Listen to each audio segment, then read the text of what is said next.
Bueno, para los que no estuvieron en la primera charla, mi nombre es Fabricio. Me dedico a coordinar las actividades de eBird en Argentina, esta plataforma que es para subir registros de aves, fotos y sonidos.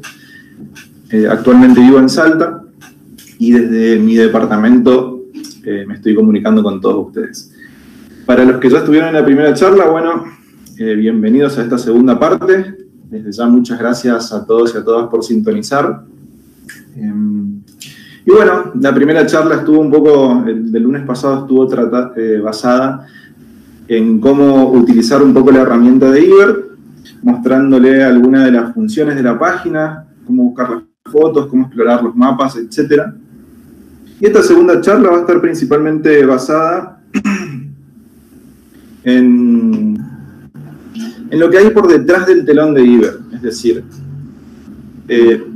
todo lo que es el sistema de revisión, los revisores y cómo hacemos la curación de nuestros datos. Bueno, esta es la portada. En la portada de la charla podrán ver a una parte del grupo de revisores que conforma este grupo de eBird Argentina, del cual estaré hablando a lo largo de todo este encuentro. Bueno, la ciencia ciudadana es una herramienta fantástica. Creo que todos estamos de acuerdo con eso.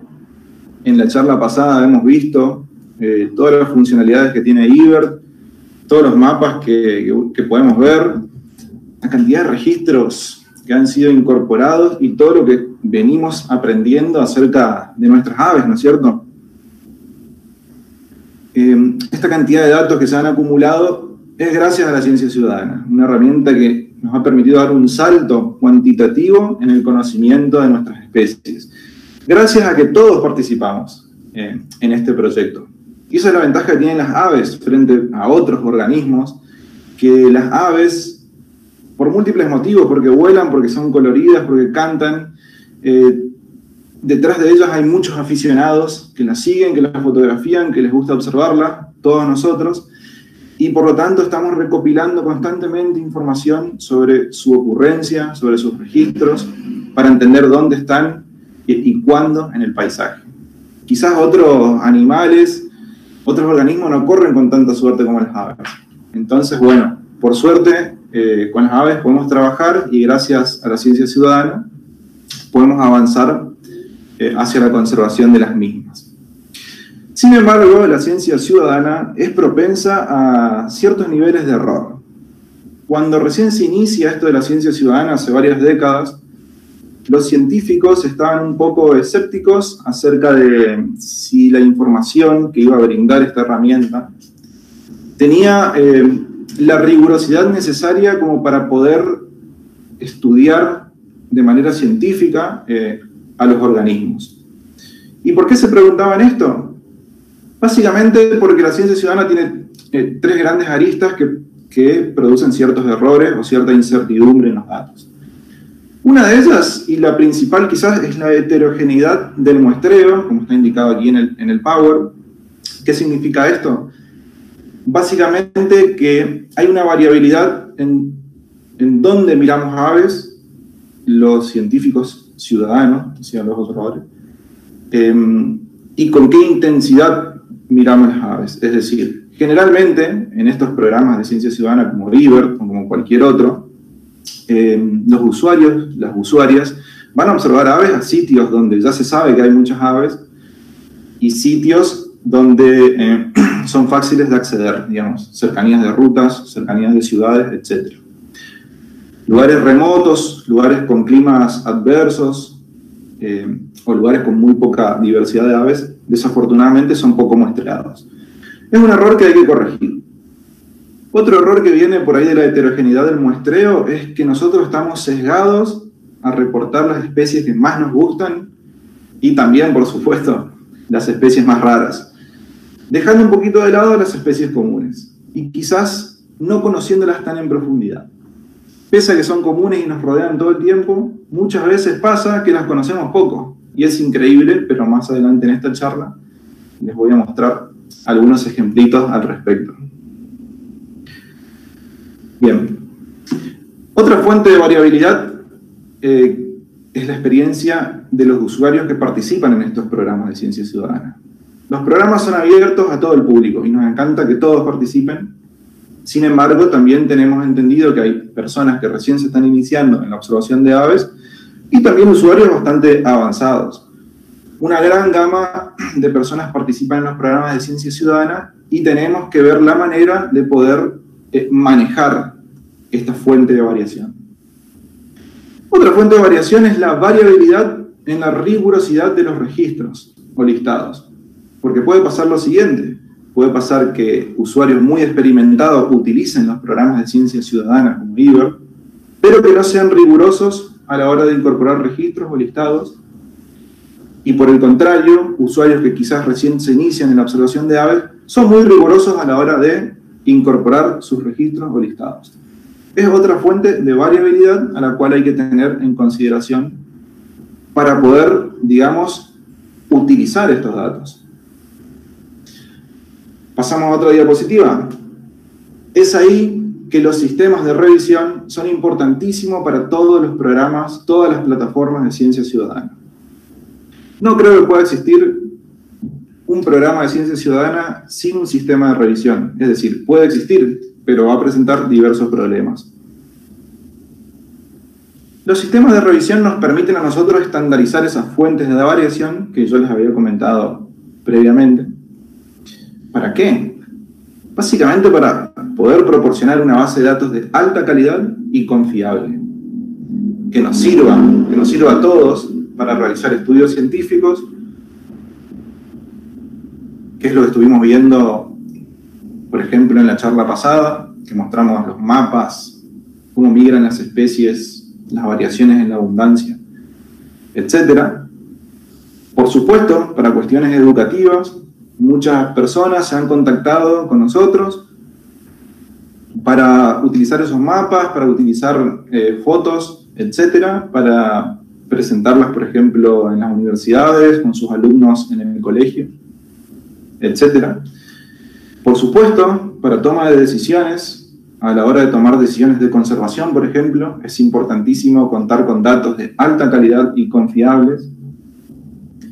Y lo resalté en negrita, no sé si lo logran ver, pero para mí lo más importante es para un aprendizaje personal.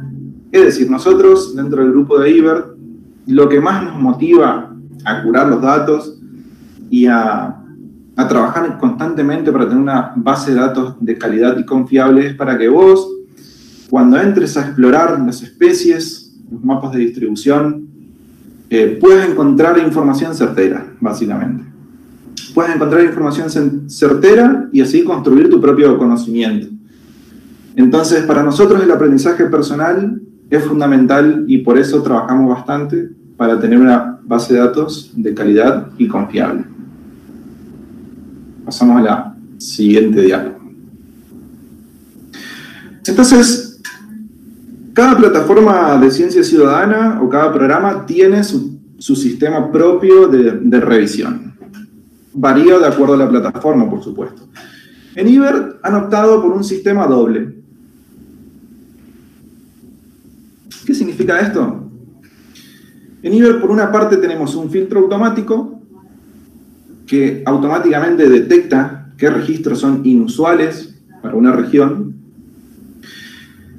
Y por otra parte, y en relación con el filtro automático, va a estar un revisor o una revisora, que básicamente es un experto o experta local que va a verificar los registros que son filtrados por el filtro. Actualmente somos más de 40 en el país y en general hay más de uno por provincia. Así que bueno, a continuación voy a pasar a desarrollar un poquito cada uno de estos dos. Pero primero veamos un poco cómo funciona el panorama en términos generales, cómo funciona el sistema de revisión de IBER. Pongamos un ejemplo. Supongamos que estamos en Entre Ríos, cualquier lugar de la provincia, y subimos una lista a través de la app, que podemos subir por la app o también por la web, con 3 especies. Un tucán, 6 chingolos y 2 caranchos. Eso es lo que subimos con la aplicación. De paso miro para ver si va todo ok. Bien. Subimos estas 3 especies con la app, le damos OK para enviar la lista y esos registros van a pasar por el filtro automático de Entre Ríos. Es decir, va a pasar por este programa que va a detectar cosas inusuales. Como se deben imaginar, el filtro va a detectar que el tucán es una especie rara o inusual para Entre Ríos y va a dar el ok para los 6 chingolos y los 2 caranchos. Es decir, que los 6 no es nada inusual ver 6 chingolos y 2 caranchos durante un evento de muestreo en la provincia de Entre Ríos, pero sí un tucán. Esto lo que va a generar es que le va a pedir al observador que dé unos detalles de la observación, que proporcione foto, sonido o alguna descripción que respalde el registro. Vieron que siempre te salta el alerta de ave rara, que creo que es una R en la aplicación, y que siempre te pide que pongas algo. Bueno, te pide que pongas algo porque... perdón. El chingolo y los caranchos, que ya fueron dados el ok, automáticamente van a pasar a formar parte de los productos públicos de eBird. Es decir, van a pasar a figurar parte de tus rankings, de los rankings generales. Esos registros van a estar en los mapas de distribución que vemos aquí abajo. Van a pasar a formar parte de los totales de los hotspots, de las regiones, etc. Es decir, va a estar disponible en todas las herramientas que vimos en la charla pasada. Sin embargo, el tucán, por haber sido detectado como un ave inusual para Entre Ríos, va a seguir el camino de verificación de datos. El segundo paso va a ser que el registro es enviado a un revisor. Y ahí lo tienen a nuestro gran amigo Emilio Jordán, que es uno de los revisores de la provincia de Entre Ríos, más conocido como EMO, va a estar esperando la llegada del registro. Bien. Con cara de serio, ¿viste? Bueno, ¿qué sucede una vez que llega el revisor el registro? Pueden suceder 2 cosas. Bueno, el revisor en realidad se va a fijar si el registro ya tiene una foto o un sonido que lo respalde en ese caso. Y si no posee nada o tiene una descripción muy vaga, va a mandar un mail al usuario. Ustedes que son usuarios regulares de eBird, seguramente recibieron algún día algún mail de algún revisor. Bueno, nos ponemos en contacto con los usuarios cuando vemos que es necesario que el registro brinde más detalles, o si por ahí intuimos que quizás pudo haber sido un error de tipeo, que en vez de poner tucán quisieron poner alguna otra cosa, y se equivocaron al subir la lista, múltiples motivos. Entonces el revisor se pone en contacto vía email. Hay un mail estandarizado que lo vamos a ver después. Nosotros les voy a mostrar cómo actúa un revisor. Pero bueno, lo que sucede al enviar el email pueden ser 2 cosas. Que el usuario responda al revisor con detalles de la observación, foto, sonido, o que no lo haga. Si transcurren varios días, 14 días, y no hay respuesta del usuario, el sistema automáticamente pasa a ocultar el registro. Ahí pueden ver la flechita roja. Pasa a ocultar el registro y permanece oculto. De lo contrario, si el usuario contesta al revisor el mail o sube una foto a su listado, una foto del tucán, o algo que respalde el registro, automáticamente va a ser validado. Por ejemplo, aquí pusimos una foto y va a pasar a formar parte de los productos públicos de eBird. Una aclaración importante.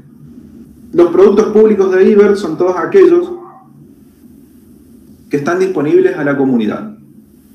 Son de libre acceso y son aquellos que van a ser utilizados para realizar análisis científicos, educativos y para la toma de decisiones.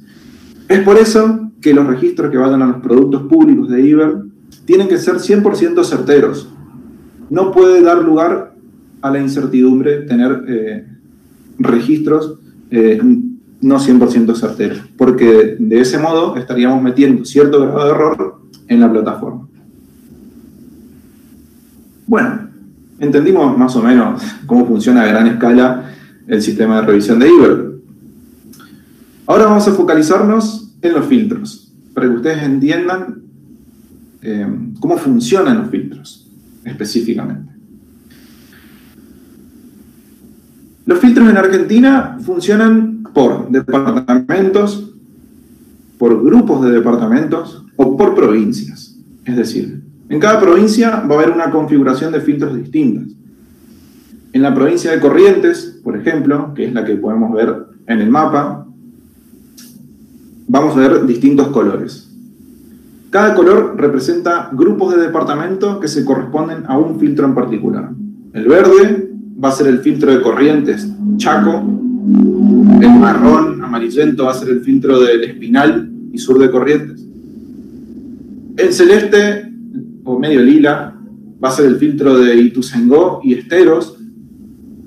Y este de turquesa, que se encuentra más a la derecha, va a ser el filtro de los campos y maizales correctivos. Esto funciona así en Corrientes. En otras provincias, donde no hay tanto tráfico de información, quizás los filtros todavía funcionan, hay un solo filtro para toda la provincia. No está discriminado por departamentos. Y hay otras provincias que tienen filtros discriminados para cada uno de sus departamentos, es decir, son más específicos. Pero veamos un ejemplo. Esto es el filtro por dentro. En este caso le estoy mostrando el filtro de Salta, que se corresponde al departamento Capital. Es un departamento que incluye una parte del Valle del Lerma, en el norte de Salta, digamos, la parte norte del Valle del Lerma, en Salta, y una partecita del Camino de Cornisa.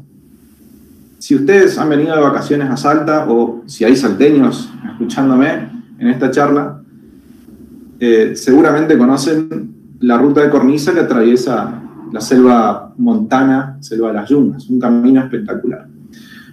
Bueno, el filtro de Salta actúa para esa región, en este caso, el filtro de Capital. Ustedes, no sé si se logra ver por la definición de YouTube, espero que sí. Vamos a tener en el filtro una lista de especies, al lado izquierdo. Cada fila, digamos, es una especie. La primera de todas, no sé si llegan a leer, es el cachudito pico amarillo. Y al lado hay una barra celeste larga que nos va y tiene un valor en el medio. En este caso, el cachudito dice 20. Entonces, lo que el filtro automático nos quiere decir que hasta 20 individuos de cachudito pico amarillo es posible ver en esa región de Salta, en el departamento Capital. Si yo, a la hora de subir la lista, coloco 12 cachudito pico amarillo, ese registro automáticamente es validado y pasa a formar parte de los productos públicos de IBER. De lo contrario, si yo coloco 25 cachuditos pico amarillo, me va a saltar una alerta, porque el sistema va a detectar que hay un valor superior al valor especificado en el filtro. Me va a saltar una alerta y me va a decir que es un registro inusual, en este caso porque es un conteo alto. Por lo tanto, el usuario ahí tiene que poner un comentario, tranquilamente puede ser: sí, me dediqué a contar cachuditos hoy, y los busqué por todo el departamento Capital. Perfecto, está bárbaro. Pero la verdad que ver 20 o más cachuditos pico amarillo es un evento bastante raro. Pasemos al segundo, aún más raro, el cachudito pico negro, que tiene como un valor máximo 10 individuos durante un día de observación en el departamento Capital de Salta. Y así sucesivamente con otras especies. ¿No es cierto? Permítanme salir un segundo del PowerPoint para mostrarle con mejor definición esto del filtro que estamos hablando. Quizás lo ven mejor ahora, con los nombres un poquito más grandes. Este es el filtro de Salta Capital, Valle del Lerma. Como les digo, al lado izquierdo tenemos la lista de especies, bailarines, el bailarín yungueño se encuentra en 0, pueden ver aquí. ¿Qué quiere decir esto? Que cualquier persona que reporte un bailarín yungueño en los límites del departamento Capital de Salta, le va a saltar como una especie rara, porque de hecho lo es. El bailarín yungueño es una especie restringida casi a las yungas del norte, con una distribución que llega hasta el Parque Nacional Carilegua y que de hecho fue descubierta hace muy poquito en nuestro país. Por lo tanto es lógico que si alguien ve un bailarín yungueño en el departamento Capital de Salta, es meritorio que ese registro sea verificado, porque sería algo muy novedoso. contrario al bailarín yungueño, tenemos 35 cortarramas, por ejemplo. Cortarramas no es una especie muy rara aquí en el departamento Capital, por lo tanto el filtro está bastante permisivo para incorporar a esta especie. Y así podemos seguir viendo, ¿no? El tijerilla tiene 0, el tijerilla es una especie migratoria rara, el anambé verdoso tiene 15, y fíjense esto, por ejemplo el anambé común, que es una especie migratoria. Si ustedes prestaron atención al anambé común, se habrán dado cuenta que solamente están en el verano, ¿no? Durante el invierno migra hacia el norte y visita la región más tropical de Sudamérica. Entonces, el filtro a nosotros nos da la posibilidad de discriminar por estacionalidad. Podemos decir entonces que el anambé común tiene altas chances de ser visto durante el verano.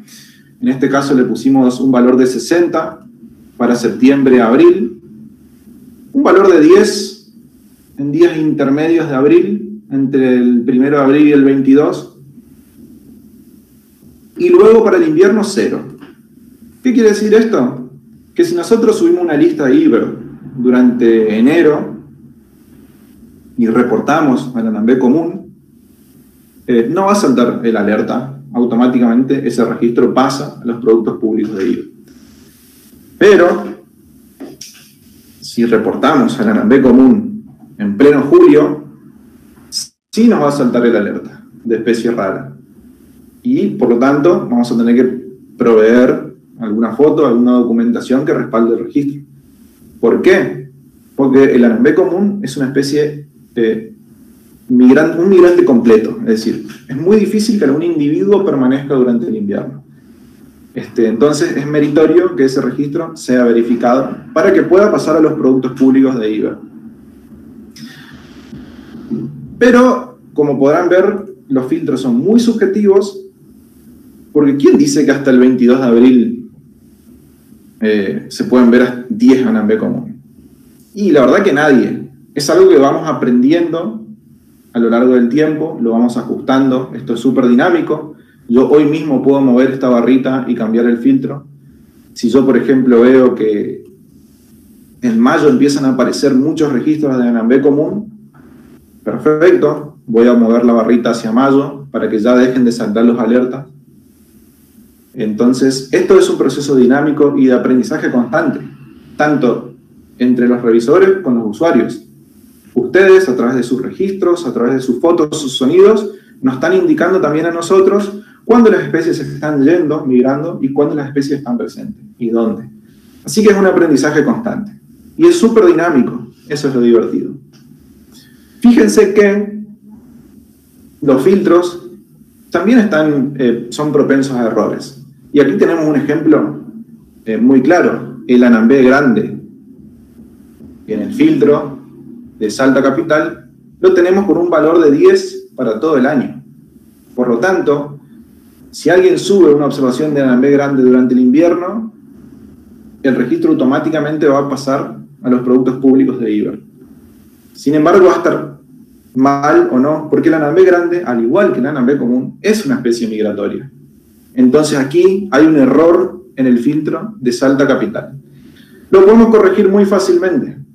Le podemos dar un límite, es decir, podemos decir que el anambé común hasta abril puede ser encontrado, y luego otro límite que nos diga que a partir de septiembre puede ser encontrado nuevamente. Es decir, los individuos vuelven aquí a criar, pero que durante el invierno vamos a ponerle un 0, porque en invierno la especie es migratoria y es muy raro encontrar un anambé grande que permanezca a lo largo del invierno.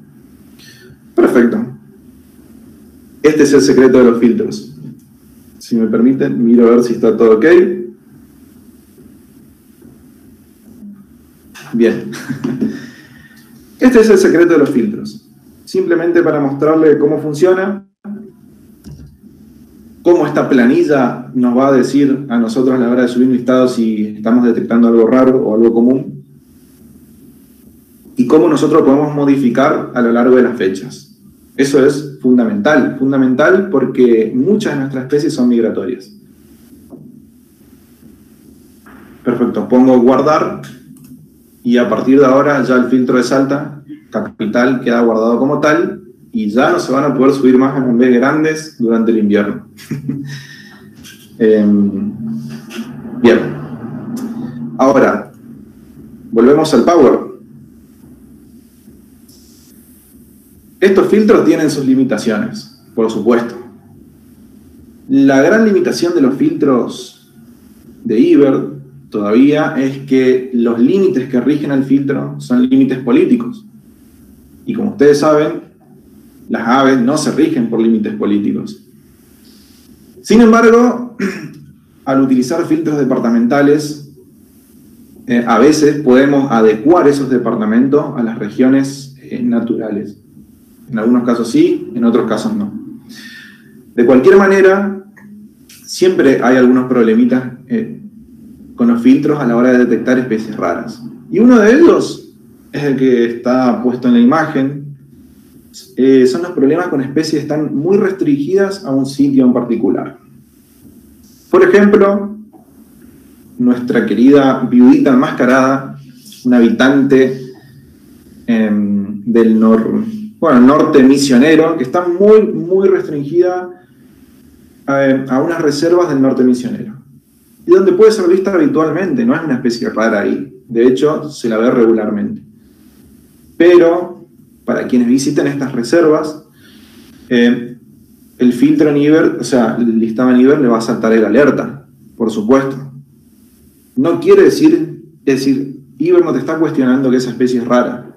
Simplemente, como el filtro trabaja a una escala departamental o provincial, lo que te está diciendo es que sí, en la provincia es una especie rara. Ahora, en estas reservas es habitual. Por lo tanto, no siempre que salte la alerta quiere decir que es una especie rara en el lugar donde vos estás. Puede ser común en el lugar donde vos estás y rara en el resto de los lugares. Por eso es que muchas veces salta la alerta constantemente, ¿no? Porque nos vemos, digamos, si nosotros optamos por la opción de liberar el filtro para la viudita enmascarada, corremos con el riesgo de que se empiecen a reportar erróneamente viuditas enmascaradas en lugares donde el ave no está. Entonces, para no correr este riesgo, preferimos ser más rigurosos o conservadores en el armado de los filtros y poner un filtro bajo para esta especie que son localmente abundantes. Hay muchos ejemplos, como la viudita enmascarada. Cada uno tendrá su propio ejemplo, seguramente, o lo ha sufrido con el constante aparecer de alerta de ave rara de Iber, cuando en realidad es una ave que la ve regularmente. Pedimos disculpas si por ahí molesta un poco, pero sepan entender que simplemente es un artificio que nosotros utilizamos para evitar que esa ave sea reportada en lugares donde realmente no está. Bien. Otro problema que puede tener los filtros con límites políticos son los problemas altitudinales. Por supuesto, es difícil detectar observaciones en lugares donde la altitud varía abruptamente. Puede ser el noroeste argentino o el sur también, donde vos haces 5 kilómetros de recorrido, cambió abruptamente el ambiente y en vez de tener una selva, tenés una estepa, por ejemplo. Bueno, son problemas que tenemos que lidiar, que cada revisor se la maneja para arreglarlo a su manera. Pero bueno, por eso es que muchas veces nos ponemos a revisar observaciones que quizás son especies comunes. Por ejemplo, en Jujuy, a veces me dirán los usuarios y las usuarias de Jujuy, habremos revisado algunos yales, algunas cositas, simplemente porque los filtros no tienen la habilidad de detectar la variación altitudinal. Entonces, si los revisamos es para asegurarnos que la localidad sea la correcta. ¿Está? No porque la especie sea rara, ¿no? Quizás es porque detectamos que en el lugar donde fue puesta la lista, quizás no sea la altitud adecuada para la especie. Perfecto. Tomo un mate y seguimos con la segunda parte, que es de la revisión, que son justamente los revisores y las revisoras.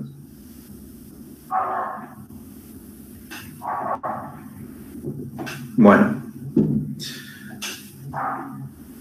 Una vez que el filtro detecta registros inusuales, esos registros son enviados a un revisor o una revisora local. Entonces, los roles que tienen estos revisores es, en principio, editar los filtros. Cada filtro está a cargo de su revisor correspondiente. El revisor tiene el libre albedrío para decidir sobre su filtro. Le pone su sello. Hay algunos que son muy rigurosos, otros son más flexibles. Y a su vez, el revisor también determina cuáles registros van a pasar a formar parte de los productos públicos de IBER y cuáles van a permanecer ocultos por el momento hasta que aparezca documentación que lo verifique. El segundo rol, y no menos importante, es participar activamente con la comunidad de usuarios de su región. ¿Qué quiere decir esto?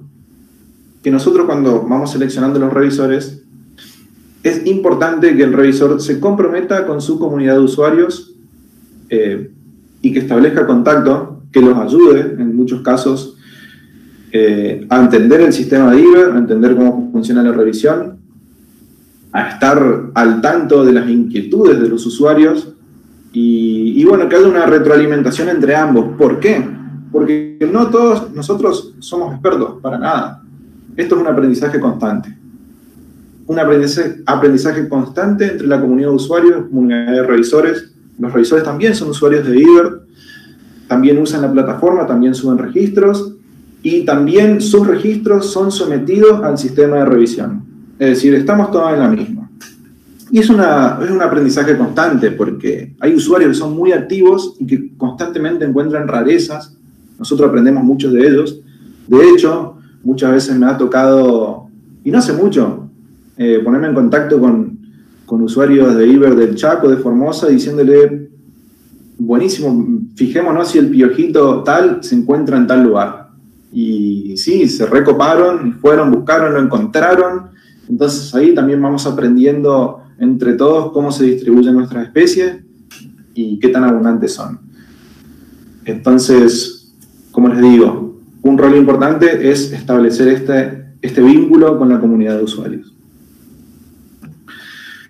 La mentalidad y el modo de acción de los revisores.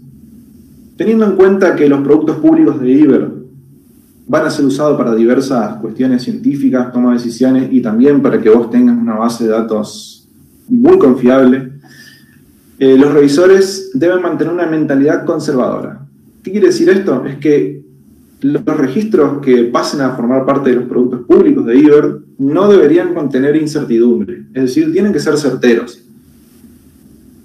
Muchas veces hay registros que nosotros sabemos que son bastante certeros, pero que es necesario que sean documentados. Es importante la documentación de los registros a través de fotos o de grabación, por ejemplo, porque es un voucher, la fotograbación es un voucher que va a quedar para el futuro para siempre. Entonces, 10 años más adelante venga un científico, una científica o alguien interesado en conocer la distribución de una especie, va a tener ese registro con foto. Y va a ser indudable que la especie estuvo en ese lugar y en esa fecha. Entonces, por tal motivo, y para tener una base de datos bastante confiable en ese sentido, tratamos de mantener una mentalidad conservadora, en general. A su vez, la revisión es súper dinámica. Las decisiones que toma un revisor en este momento pueden ser revertidas en cualquier momento ante la aparición de nuevas evidencias.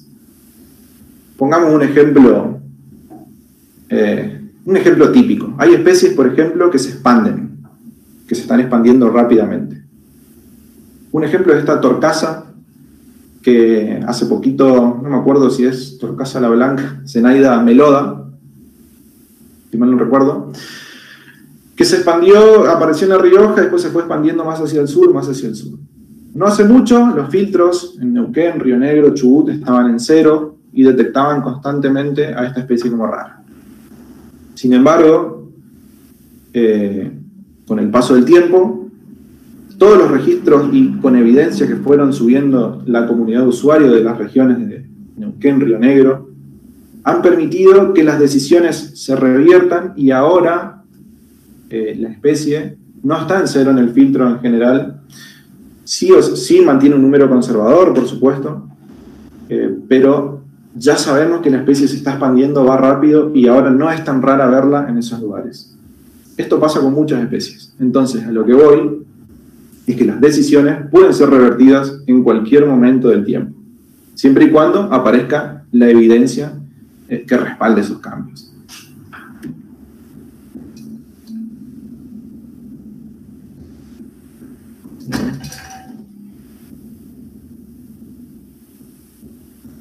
Bien. Bueno, me indica un amigo, un gran amigo, Juan Clavins, que ya Zenaida meloda, la torcaza que estamos hablando, llegó a Santa Cruz. Impresionante cómo se ha expandido esta especie. Así que gracias, Juan, por el comentario. Yo la verdad que mi experiencia en la Patagonia, por no decir nula, pero bastante nula. Así que bueno, muchísimas gracias, Juan. Probablemente en Santa Cruz ya los revisores estén pensando en levantar el filtro, no sé, quizás ya lo hicieron. Continuamos. Una cuestión a tener en consideración con respecto a los revisores y las revisoras por parte de los usuarios, que la revisión toma tiempo. Es decir, al ser una tarea voluntaria, somos todo un grupo de voluntarios, es entendible que a veces tardemos en aceptar algunos registros. Nosotros, los revisores y las revisoras, también nos gusta ver pájaros. Por supuesto, tenemos un trabajo por fuera de IBER al cual responder. Muchos de ellos o muchas de ellas realizan viajes al campo durante semanas o meses, por lo tanto están ausentes de las tareas de revisión. Así que no es raro que a veces, por ejemplo, cuando vos subís una foto, tarden en aparecer en el sistema. Es simplemente por esto, porque a veces se tardan en aceptar los registros. No quiere decir que ese registro haya sido invalidado. Simplemente quiere decir que todavía no ha sido tratado por el revisor, o el revisor no ha tenido tiempo de entrar a la computadora y proceder a validar todos sus registros. Cada uno actúa de manera particular, digamos. Hay revisores que, por ejemplo, les gusta acumular una cierta cantidad de datos y proceder a validarlos en grupos. Hay otros que están más constantemente y validan registro por registro y son más sistemáticos. Es decir, esto va a variar de acuerdo a cada revisor. Nosotros somos bastante flexibles al respecto, pero por supuesto, tratamos de que no se acumulen tanto los registros y de que no pase más de un mes. Es decir, salvo que alguien haya viajado o algo, el tiempo máximo por ahí de espera debería ser un mes. Otra cosa importante es que pedimos, por favor, que no te ofendas en caso que recibas un mail personal, porque la interrogación del registro no es algo personal, simplemente es el proceso de verificación de la información que nos vemos obligados a ejecutar para todos los registros. Repito, todos nosotros estamos sometidos al mismo proceso. Si yo, por ejemplo, me voy mañana a Patagonia y subo una lista y me salta la alerta de ave rara, tengo que poner un comentario, tengo que subir una foto, tengo que respaldar mi registro. Y así también para todo el resto de los revisores. Y una cosa importante, supongamos Jujuy tiene su revisor, que es José Segovia actualmente. Supongamos que él sube un registro y salta la alerta en Jujuy. Es decir, la propia alerta que él se te va en el filtro le salta. Él no va a autovalidarse su propio registro. Va a esperar que alguno de los revisores generales, que somos Nacho Areta, Kini Rosler, yo, entre otros, proceda a validar su registro. ¿No es cierto? Entonces, el sistema funciona más o menos así. No es posible autovalidarse un registro. Es posible, pero no es lo adecuado. Entonces, bueno. Y otra cosa importante es que en muchos casos nosotros nos contactamos con los usuarios o usuarias porque generalmente vemos que son errores menores o errores de tipeo. En vez de poner carpintero Bataraz, se pone carpintero real con él. Y no porque la persona se confundió de especie, sino simplemente porque a la hora de subir el listado, quizás tipeó mal el nombre, cliqueó en un casillero incorrecto, etc. También pasa mucho con las fotos. A la hora de subir fotos, vemos fotos, por ejemplo, de especies incorrectas, pero muchas veces, y les diría la mayoría de los casos, es porque sin querer, al subir la foto, el usuario o la usuaria se equivocó de casillero. Entonces, muchas veces los mails y las correcciones que mandamos son de este tipo. Otra cosa a tener en consideración, que los registros no son eliminados.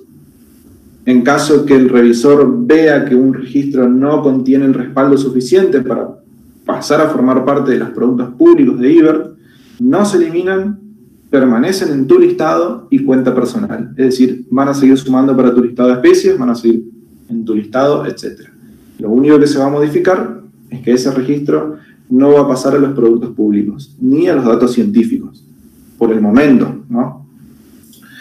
Y por último, me gustaría decirle en esta parte que no dudes en contactarnos. Estamos a disposición para que puedas quitarte todas las dudas que tengas, consultar identificaciones, registros, pedir consejos, etc.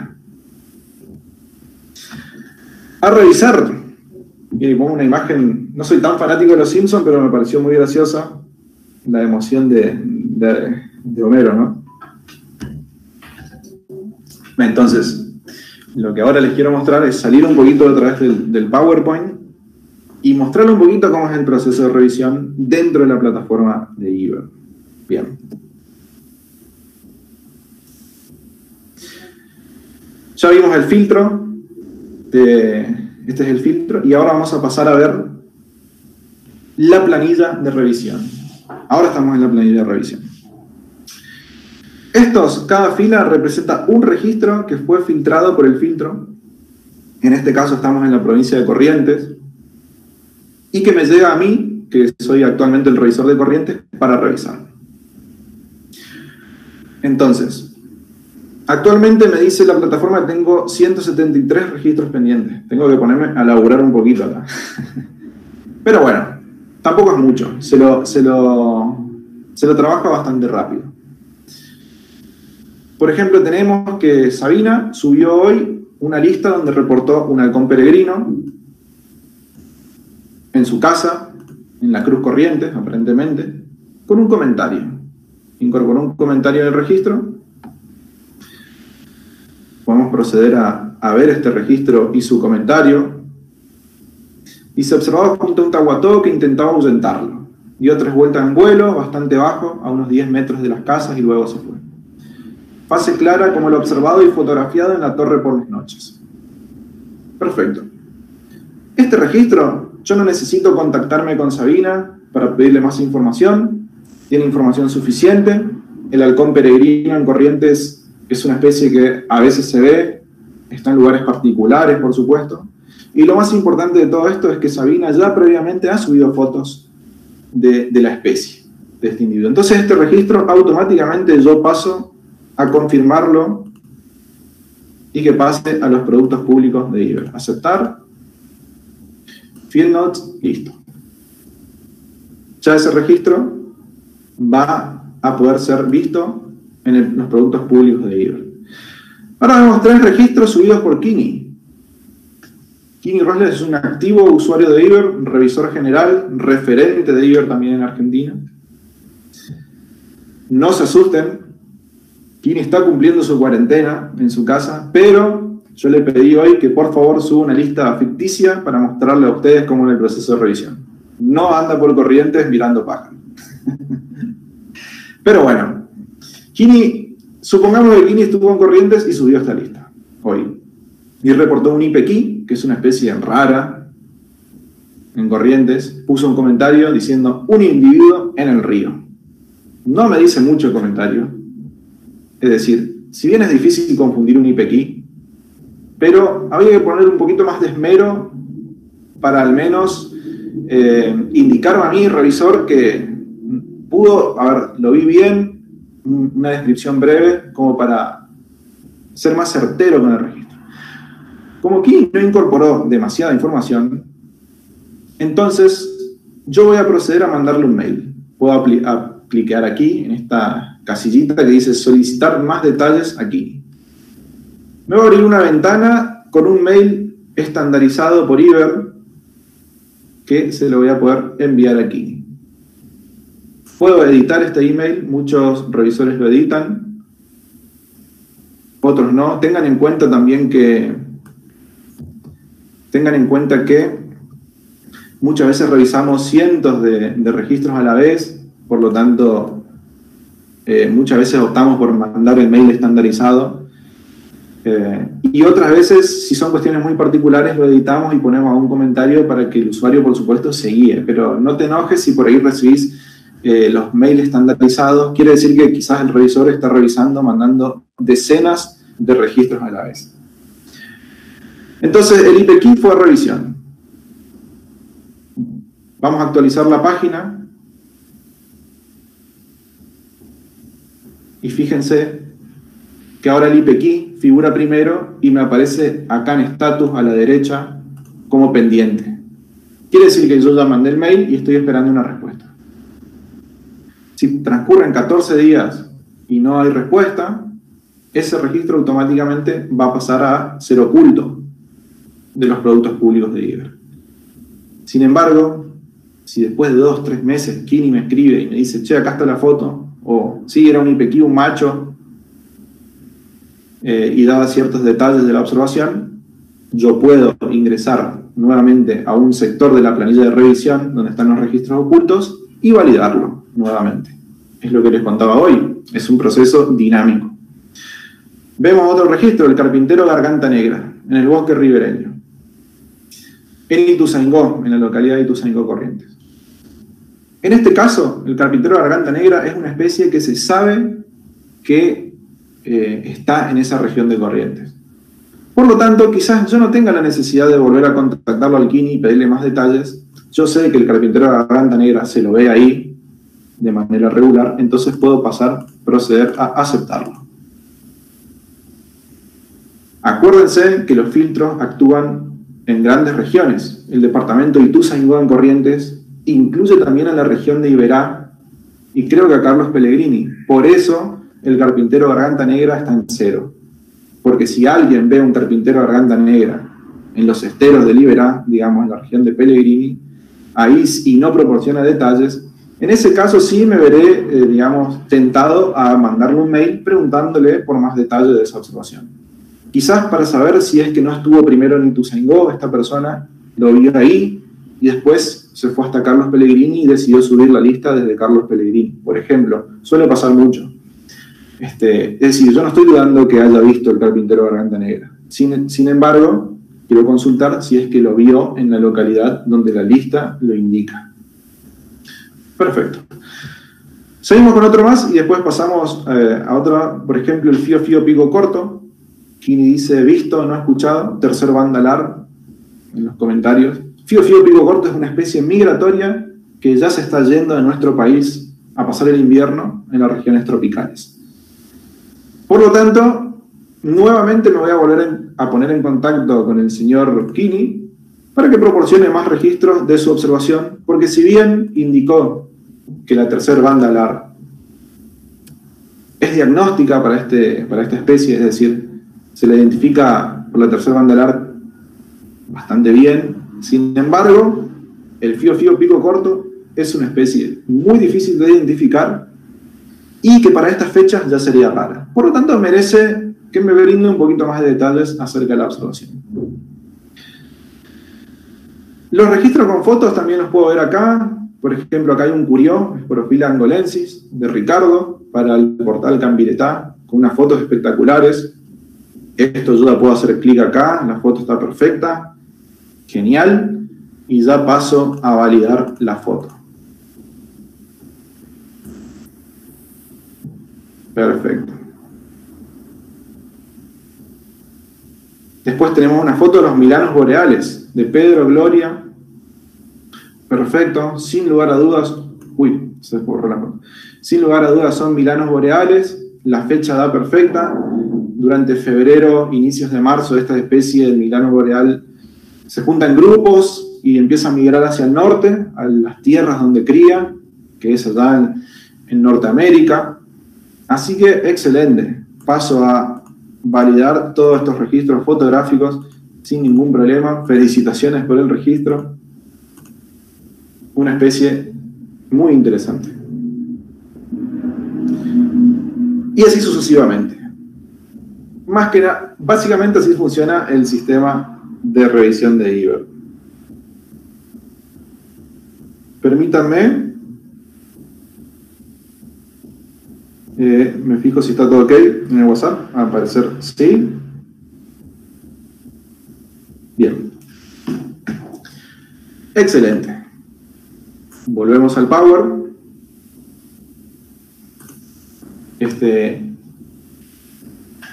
Y vamos a pasar a la segunda parte de esta charla, mostrando algunos casos con especies conflictivas. Básicamente para mostrar por qué es importante esto de revisar constantemente la plataforma. Previo a eso, quería comentarles que muchas preguntas que tengan con respecto a esto, las voy a ir contestando hacia el final de la charla, ¿sí? Ahora pasemos a casos con especies conflictivas.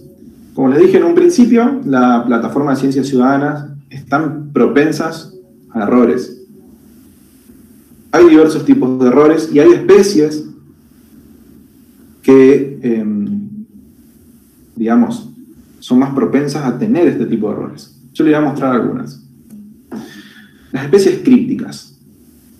Las especies crípticas son aquellas que son muy parecidas o indistinguibles entre sí. En Argentina tenemos varios casos, los casos más notables, por así decirlos. Pueden ser el doradito común y el doradito limón. Ambas son idénticas en aspecto y solo diferenciables por su canto. Otro caso que seguramente ustedes están familiarizados es el tema del piojito común y el piojito trinador, que hay que escucharlo cantar, ¿no es cierto?, para poder diferenciarlos. Así que bueno, estas especies nos presentan un verdadero desafío.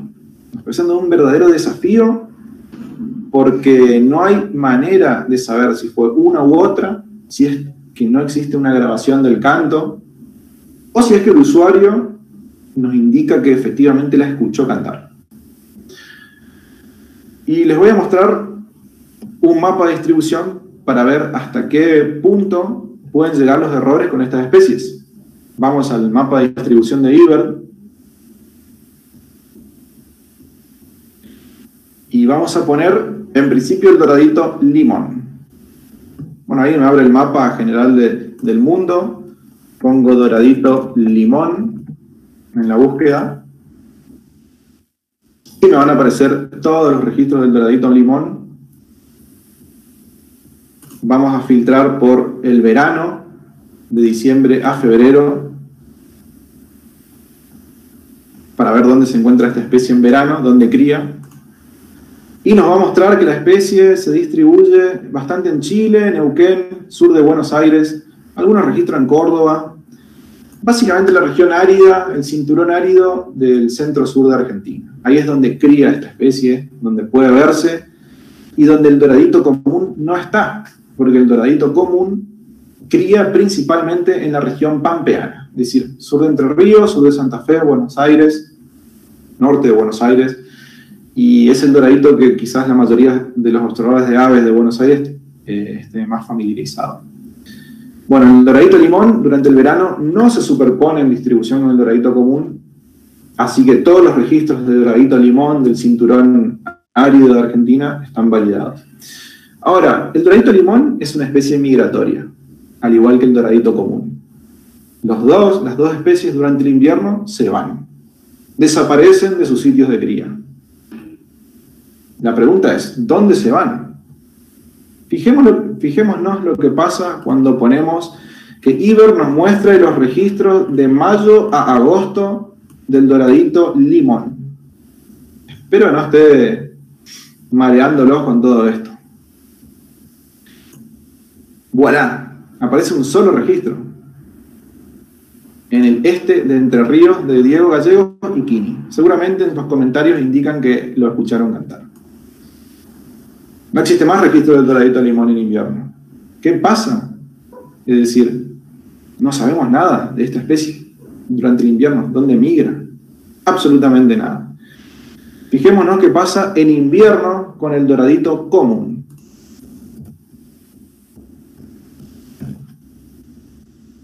Pseudoproperic flaviolensis. Ya estamos con los filtros para el invierno. Existen decenas o cientos de registros del doradito común en invierno. La pregunta es, ¿son doraditos comunes? A ver, fijémonos cuáles de estos tienen audio. Estos puntitos amarillos con una F significa que el registro contiene fotos. Si tuviera un audio, aparecería una A. Por lo tanto, no hay audio de la especie del doradito común durante el invierno. Y recuerden, ambas especies son idénticas en aspecto.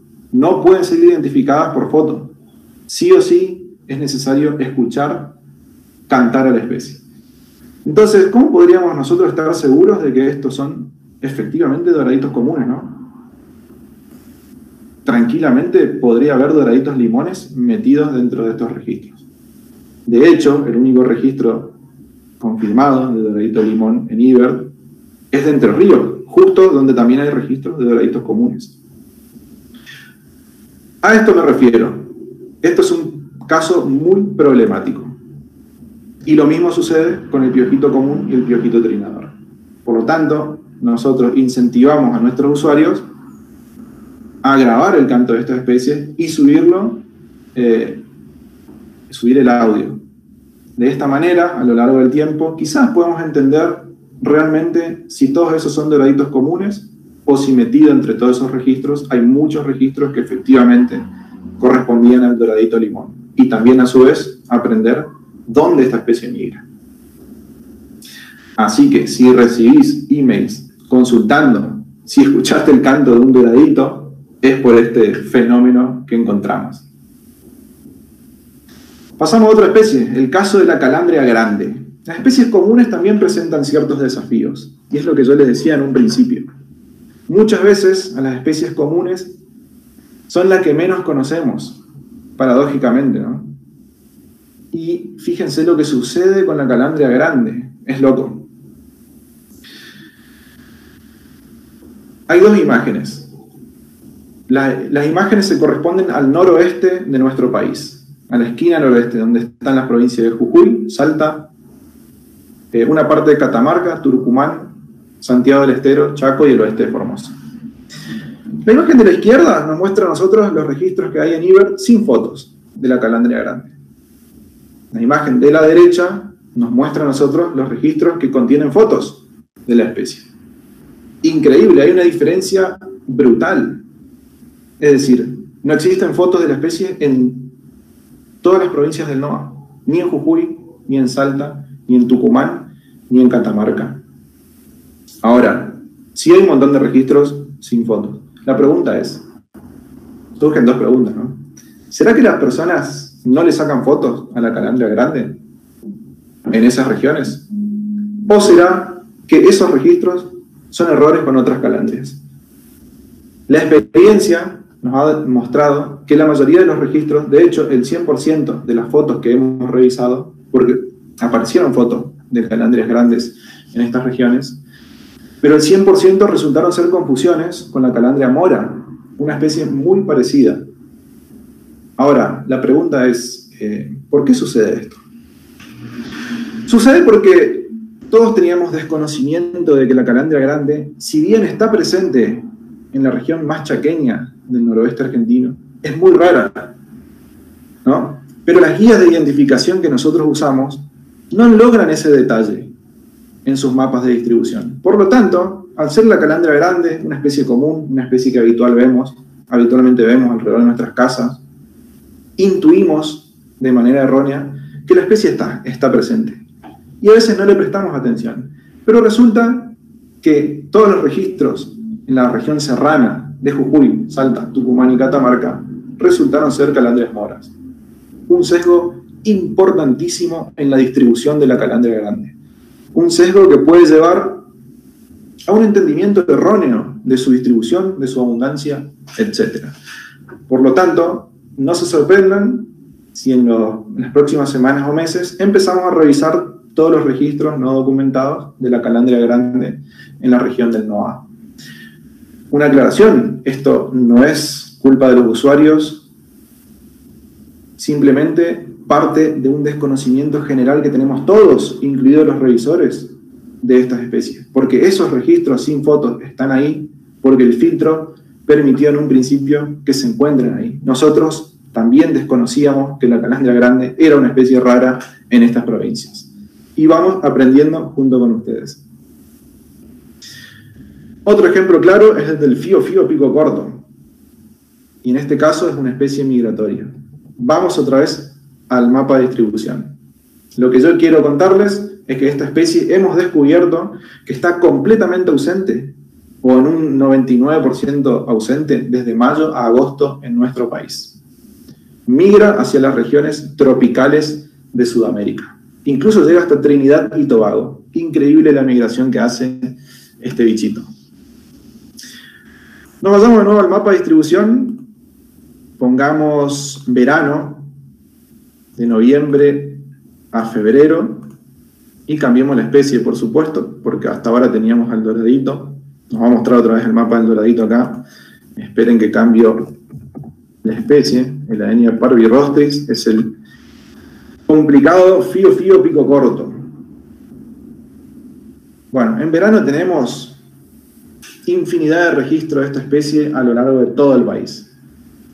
Cuando hay demasiados registros, el mapa de distribución te carga estos cuadraditos violeta, que lo habíamos visto en la charla pasada, pero bueno, fíjense, en Córdoba, Santa Fe, es impresionante. Es una especie muy común en el verano. Y hay muchas fotos de esta especie. Fíjense, ahí cliqué de fotos, los audios aparecen en violeta o en lila, y las fotos en amarillo. Está por todos lados. Realmente es una especie muy abundante.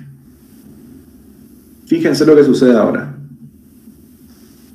Vamos a poner invierno, de mayo a agosto. A ver qué pasa con esos registros. Hay bastantes registros del fío-fío pico corto. Fíjense. Muchos registros en el Barrio de Buenos Aires, algunos en Córdoba, Santa Fe, Entre Ríos, Corrientes, Formosa, etc. Ahora, fijémonos qué pasa cuando ponemos que nos muestre aquellos registros que tienen fotos. ¡Pumba! No hay fotos del bicho. Solo una en Buenos Aires, que de hecho la revisé hace poquito y está confirmada. Pero el resto desaparece. ¿Dónde están los bichos? Donde tienen que estar, en el norte de Sudamérica. Acá están todas las fotos. Venezuela, Colombia, Ecuador. Y acá hay un par de Brasil. Peguémosle una mirada. Del 7 de junio, en Guaraú, fío-fío pico corto. Efectivamente, no es la especie. Es un fío-fío paranaense, la Aenia sordida. Es una foto errada, y el fío-fío paranaense sí es una especie residente no migratoria. Por lo tanto, y esto es importante, si ustedes encuentran una foto errónea en eBird, tienen la posibilidad de reportarla. Acá abajo, a la derecha, tienen la opción, una banderita que dice reportar. Fíjense si la ven. Pueden hacer clic ahí, les va a llevar a la lista, le va a hacer una pregunta al sistema, dice ¿cuál es el problema? Pueden poner especie incorrecta, y ahí yo voy a poner el nombre científico de la especie que le corresponde. En este caso, el Aenia sordida. Pongo enviar, ese registro automáticamente va a desaparecer de los productos públicos y va a ser enviado a un revisor. En este caso, al revisor del estado de São Paulo. Fijémonos qué pasa con este otro registro de Brasil. Parque Nacional do Itatiaia. Dice fío-fío pico corto. Tenemos una foto complicada de identificar para un fío-fío. Sin embargo, el fío-fío pico corto, como ya lo había indicado Kini en su comentario que lo revisé ahí de las planillas de corrientes, el fío-fío pico corto en un 90% de los casos exhibe una tercera banda alar. En este caso estamos observando solamente 2 bandas alares. lo cual nos indica que posiblemente no sea un fío-fío pico corto. No lo podemos asegurar. Pero tampoco podemos asegurar que sea un fío-fío pico corto. Por lo tanto, en este caso, es importante reportarlo y que el observador, el usuario, lo suba como fío-fío SP o de la ENIA SP. Y agrego un comentario, no presenta la tercera banda acá.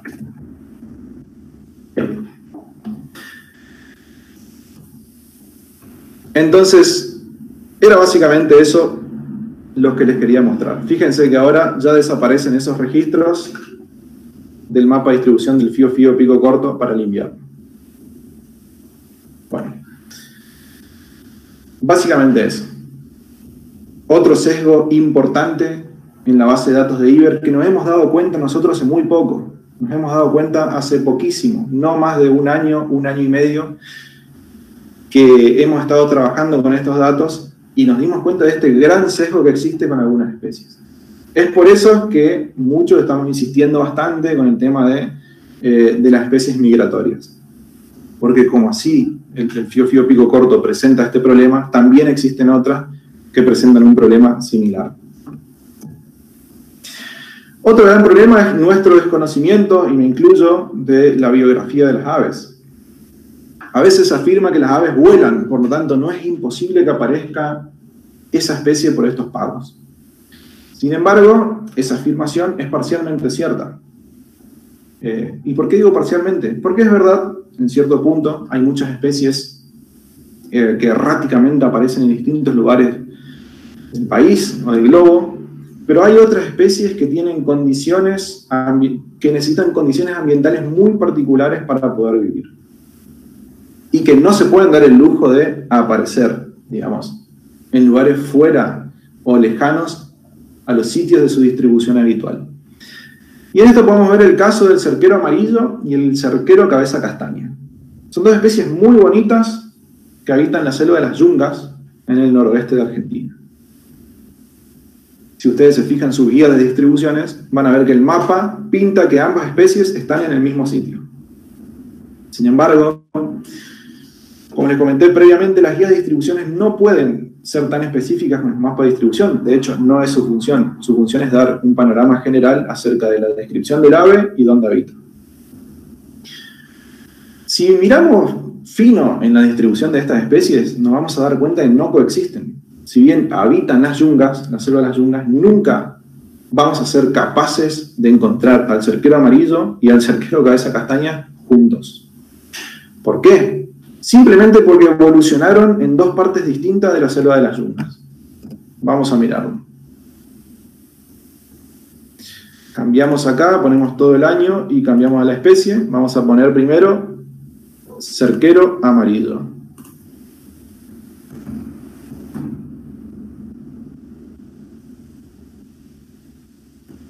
Miremos. Vamos a ir ampliando a poquito. Vemos que se distribuye en el noroeste de nuestro país.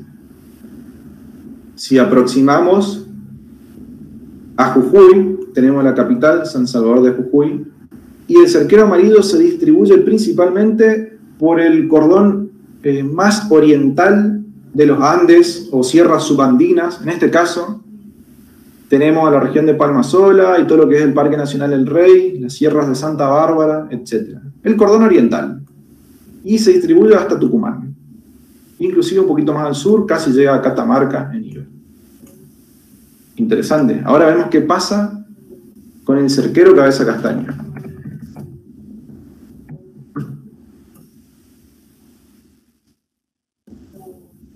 ¿Se acuerdan que antes se veía el nombre de San Salvador de Jujuy? Bueno, ahora está tapado de registro del cerquero cabeza castaña.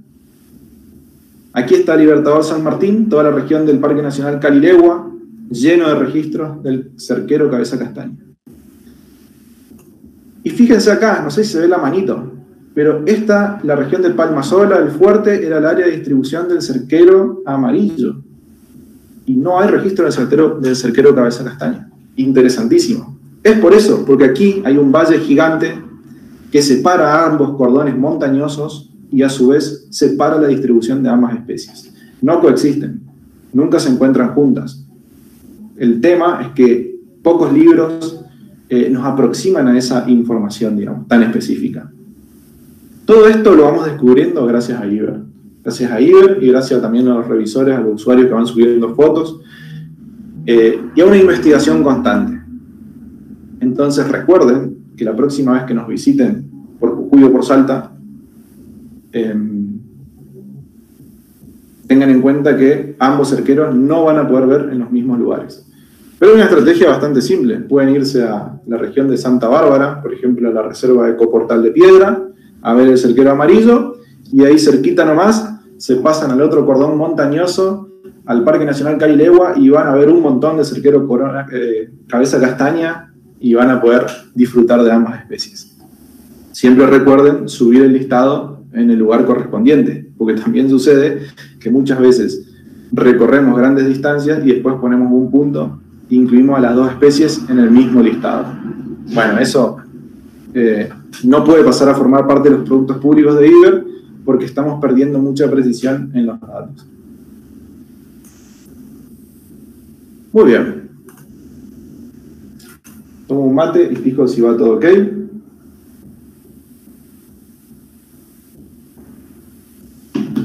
Bien. Entonces,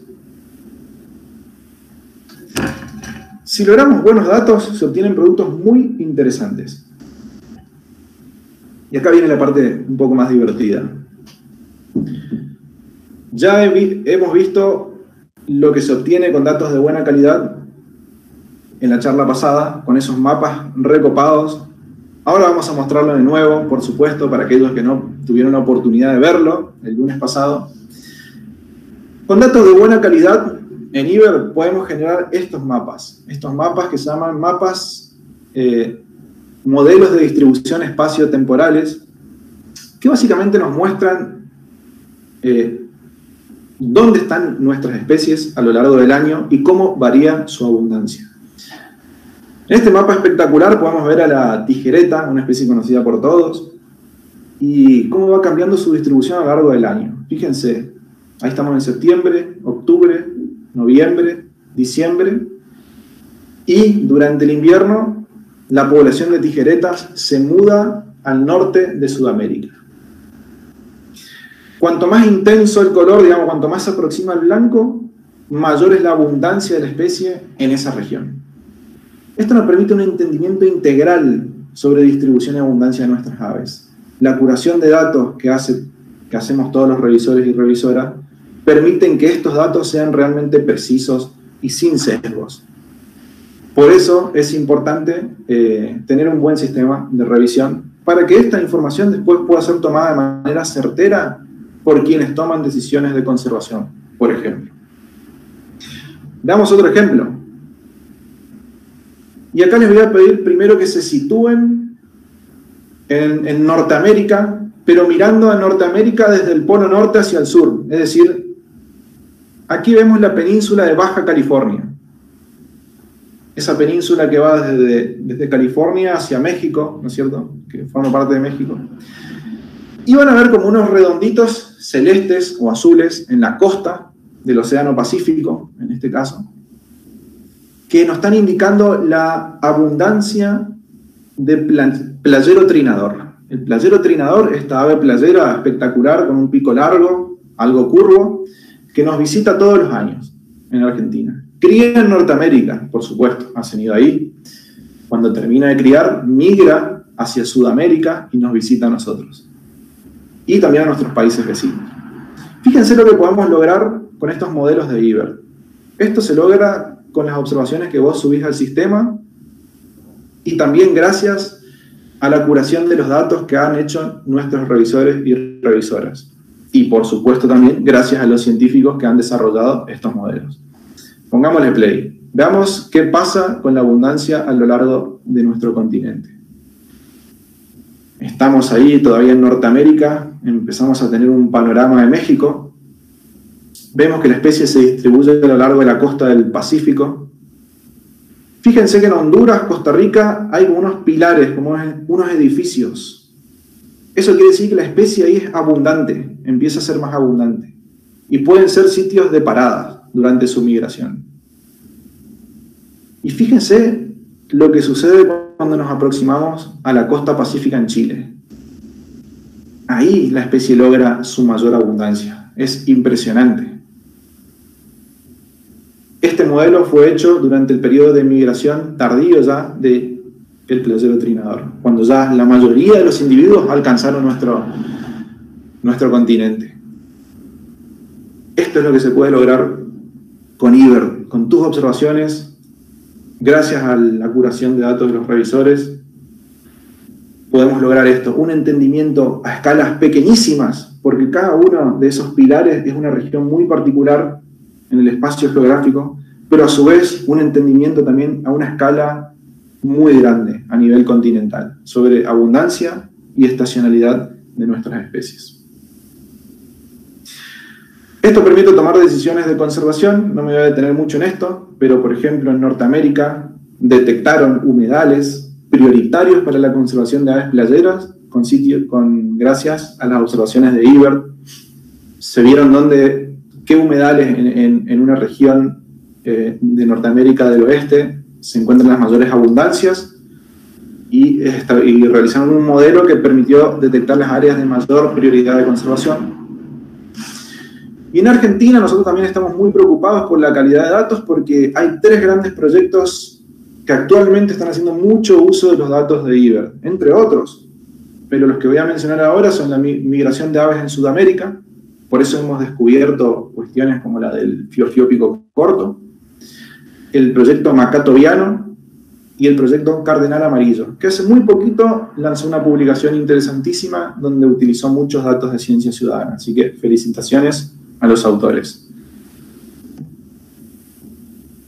Así que bueno, resumiendo un poco todo, acuérdense, el sistema de revisión de datos sucede cuando subís un listado, pasa por un filtro automático, que lo vimos en profundidad, que detecta qué especies son inusuales y cuáles son comunes, por así decirlo.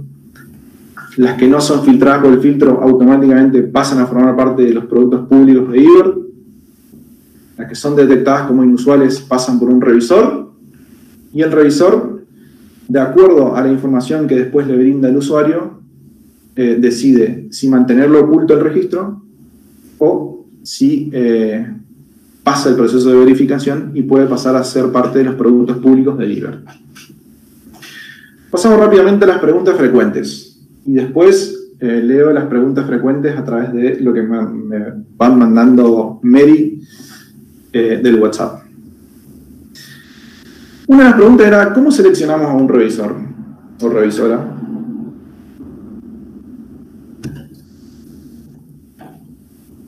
No hay un criterio establecido.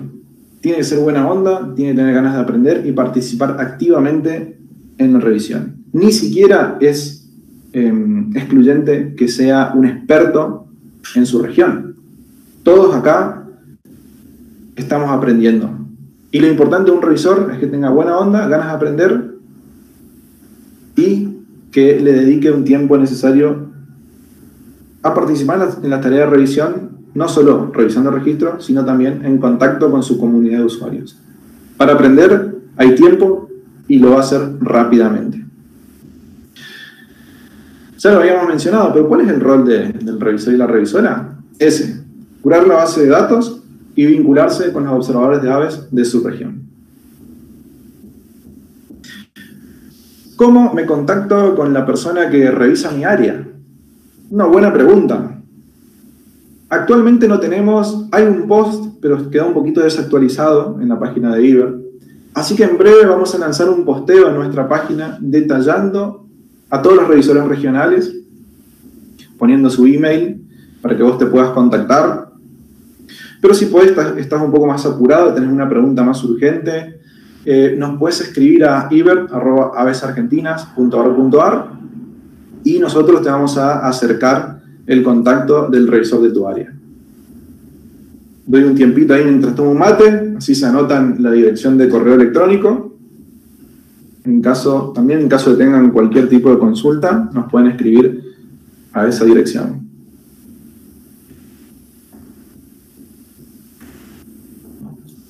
Pasamos a otra pregunta. Me figura como rara, pero es una ave frecuente. ¿Por qué? A todos les habrá pasado, ¿no? Por ejemplo, ahí, en la pequeña imagen del Power, salta un zorzal chalchalero como raro. Esto creo que sucedió en Santa Cruz. El tema es el siguiente. Como ya les había dicho, los filtros funcionan por límites políticos, y los límites políticos a veces actúan por ahí a escalas grandes. Sí, el zorzal chalchalero es frecuente en algunos sitios de la Patagonia. El tema es que está en sitios muy particulares. Por lo tanto, nosotros no podemos liberar el filtro porque corremos el riesgo de que aparezcan registros del zorzal chalchalero en regiones donde realmente no está. Así que por lo pronto, mientras el zorzal se distribuya, y esto aplica para otras especies, ¿no? Se distribuya en regiones muy puntuales, el filtro va a seguir saltando como raro. Pese a que ahí no es una especie rara. Así que bueno, esto puede suceder, como les digo, por ese motivo. También porque se realiza un conteo alto. Si yo, por ejemplo, ahora estoy en Salta, mañana salgo a mi balcón y pasa una bandada de, digamos, algo que no es tan frecuente, pongámosle, por decirlo así, una bandada de chingolos. Entonces hubo 25 chingolos. Y es probable que salte el filtro, porque no es frecuente ver una cantidad, quizás de chingolos sí, digamos, pero un 25 arañero corona rojiza va a saltar el filtro porque no es habitual ver esa cantidad de individuos en un evento de muestreo. El punto 2 era lo que yo expliqué con el zorzal chalchalero, que es frecuente solamente en tu sitio y es raro en el resto de la región. Puede ser también que sea un registro en una fecha poco habitual. Ahora, por ejemplo, estamos en fecha de migración, por lo tanto muchas especies son migratorias. Les salte la alerta de ave rara, pese a que todavía hay individuos que no migraron, pero como nosotros necesitamos mantener una postura conservadora, no podemos liberar el filtro, es importante revisar estos registros. Y el punto 4, y como ya habíamos visto con el caso del anambé grande, también puede haber un error del filtro de IBER. En este caso te agradeceríamos si te pones en contacto con nosotros, así lo vamos arreglando.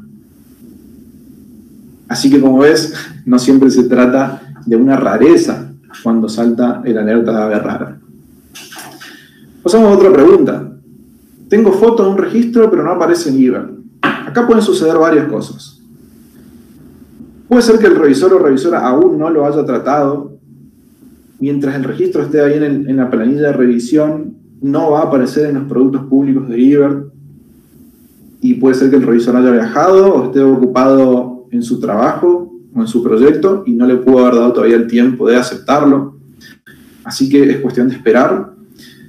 O también puede ser que el registro no es público porque hay un problema con la identificación de la foto, el listado, o porque no pasó el proceso de verificación de datos.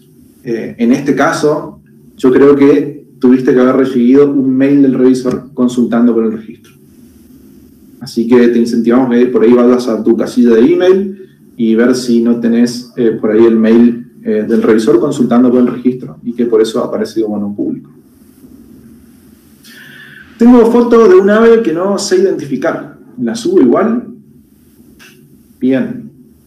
La respuesta es, si sabes el género o familia, podés subirla como tal. Es decir, supongamos que tengo la foto de un fío que no sé cuál es, entonces lo puedo subir, pero no poner una especie en particular, sino como de la Enia SP o fío SP, o en todo caso, Tiranide SP, Tiranide es la familia. IBER no da esa opción de subir taxones con SP. Si un revisor ve que algún usuario subió una especie que no ha sido identificada a nivel específico, a nivel especie, digamos, y encuentra esa foto, te puede ayudar a identificarla. ¿Qué hago si encuentro una foto o audio erróneo en IBER? Ya lo habíamos mostrado un poquito con el caso del fío este en Brasil, que lo podés reportar. Es decir, si sos un usuario frecuente, podés reportarlo. Y acá vale la pena aclarar algo. Si sos un usuario que recién arranca con IBER, quizás todavía no tengas la opción de poder reportar el registro. Es necesario subir una cierta cantidad de listados a la plataforma para que la misma te habilite a vos esta herramienta que es reportar registros de errores.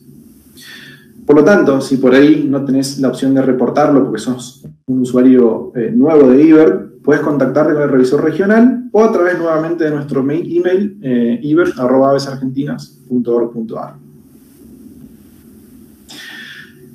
Y medio por último, ¿cómo mejorar la calidad de mis datos? Siguiendo nuestras mejores prácticas. Y son 4 puntos muy fáciles de seguir. Sé preciso con la fecha y localidad de tus observaciones. Es decir, no vale, por ejemplo, ir de viaje a un lugar una semana y subir una sola lista para toda esa semana. Esa información contiene demasiada incertidumbre para nuestros modelos, digamos, para la calidad de todo el sistema. Y también es importante ser preciso en la localidad. Y sobre todo si vives en regiones montañosas. Porque ustedes saben, los que viven en regiones montañosas, si te mueves 10, 15 kilómetros, el ambiente puede cambiar completamente. Como mencioné hoy más temprano. De una selva puedes pasar a una estepa. Y por eso es importante ser preciso con la localidad. Subir listados completos. Esto lo expliqué brevemente en la charla pasada. Listados completos es una lista de especies donde yo no omito a las especies comunes. Es decir, subo todo lo que logré identificar en ese evento de muestreo a lo largo de mi observación.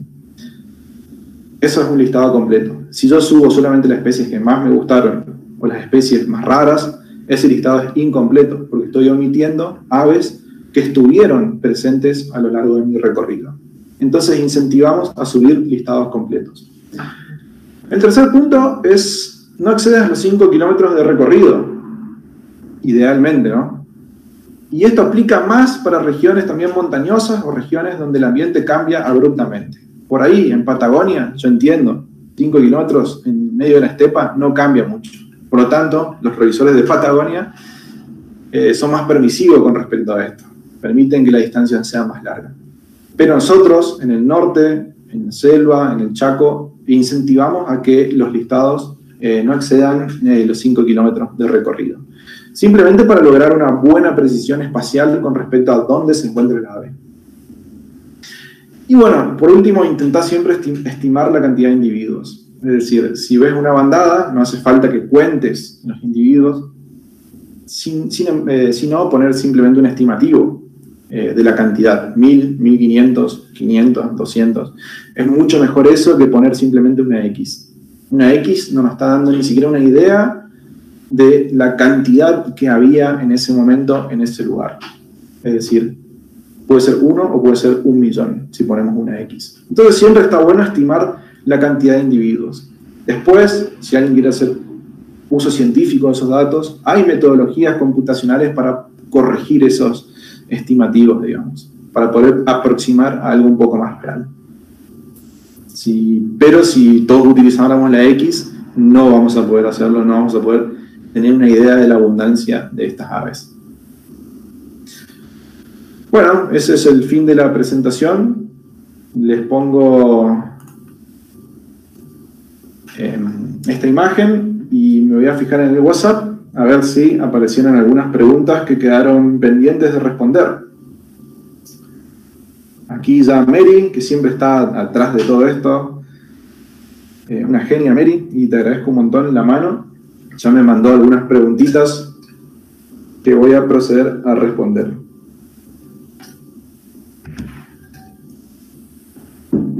Bueno, en principio recordar que estas charlas quedan grabadas en el canal de YouTube de Aves Argentinas, así que pueden acceder a esta información cuando quieran, cuando gusten, la pueden compartir con otras personas. Incluso no hace falta que vean toda la charla de nuevo. En YouTube pueden ir seleccionando las partes donde quedaron dudas, corriendo ahí la barrita temporal del video. Así que eso está bueno, está genial. Así que bueno, simplemente recordar eso.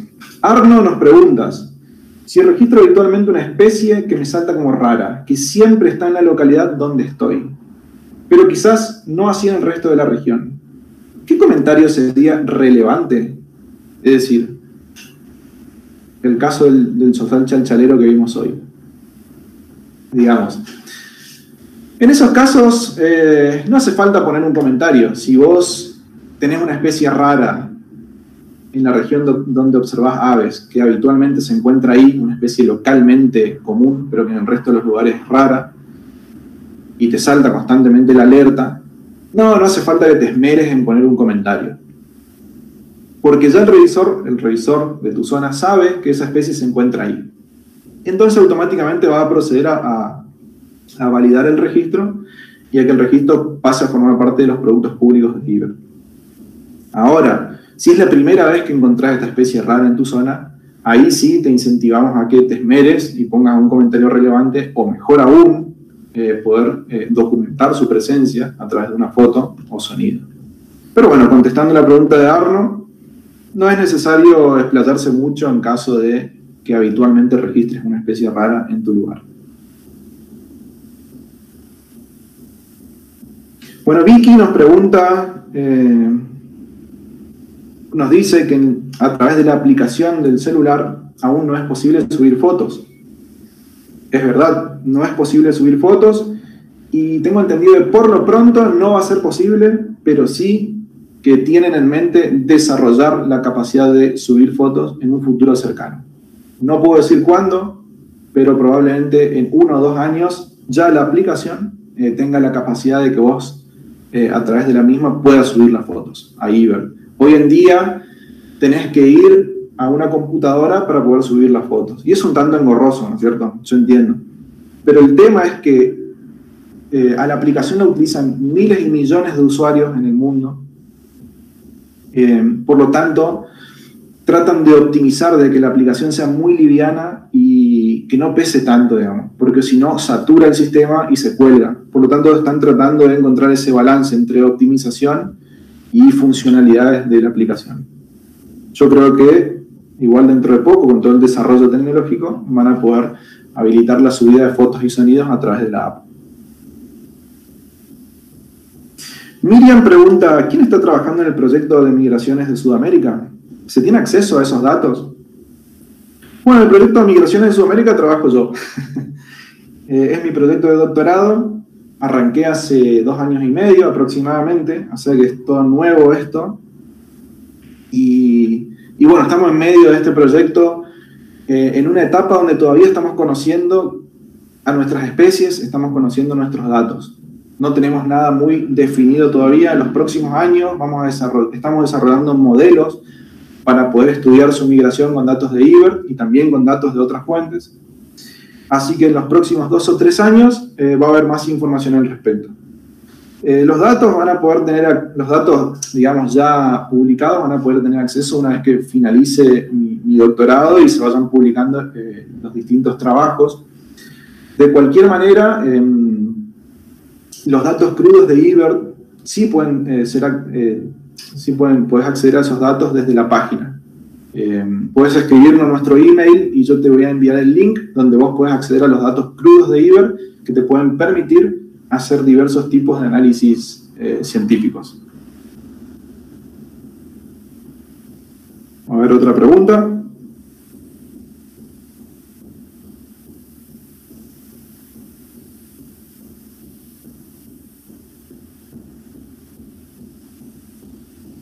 Pablo pregunta acerca de las pautas que hay que tener en cuenta para crear los hotspots o sitios de interés. Vieron que IBER te da la opción de recomendar un sitio de interés, lo puedes hacer desde la página, desde la aplicación todavía no está disponible esa opción. Y de hecho, explorando un poco en IBER, como lo hemos hecho la semana pasada, puedes explorar distintos sitios de interés donde la información se resume. Las pautas para declarar un sitio como sitio de interés no son muy restrictivas. Un sitio de interés, un hotspot, es simplemente un lugar público, definido, donde alguien puede ir a observar aves. Puede ser un parque en una ciudad, puede ser una región dentro de un parque nacional, puede ser una reserva privada, puede ser una reserva pública, puede ser un lugar interesante que la gente conoce donde ir a ver aves. Es decir, no hay una rigurosidad, no es muy riguroso establecer un sitio como hotspot. Lo que no puede ser un hotspot es, por ejemplo, un lugar aleatorio a lo largo de una ruta, ponele, un lugar inaccesible, por así decirlo, o que solamente puede acceder personas con ciertos permisos. Tampoco puede ser un hotspot un área demasiado grande. En su momento hemos aceptado hotspots de áreas gigantes. Por ejemplo, el Parque Nacional Iguazú tenía un solo hotspot en su totalidad.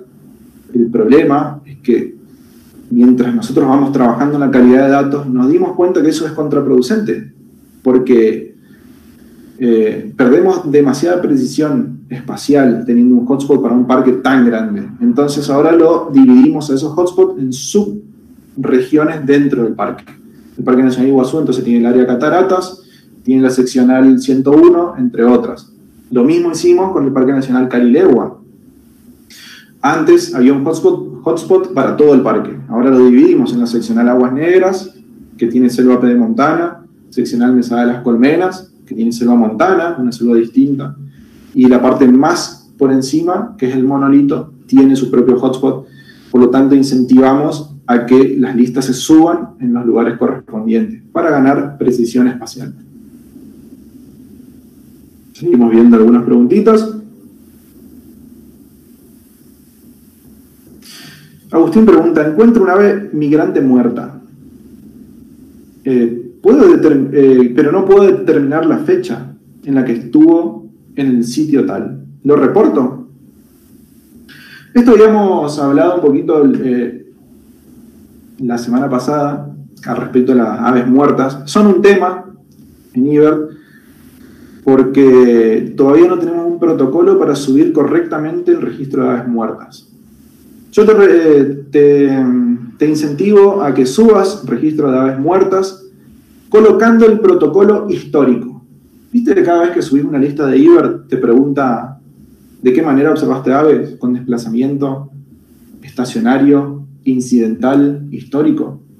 Te recomiendo las aves muertas utilices el protocolo incidental o histórico. Esto, y que pongas un comentario, por supuesto. El ave se encontraba muerta. Y en lo posible poner alguna imagen o algo del registro. Al utilizar el protocolo incidental o histórico a la hora de subir aves muertas, estás diciendo a quienes después utilizan los datos que la localidad o fecha de ese registro probablemente no sean muy certeras. Por más que tenga una fecha específica, porque IBERT no te deja subir registros sin poner un día específico en el calendario. Pero al colocar protocolo histórico, el investigador o quien vaya a usar los datos ya sabe que puede haber mucha incertidumbre con respecto a la fecha o a la localidad.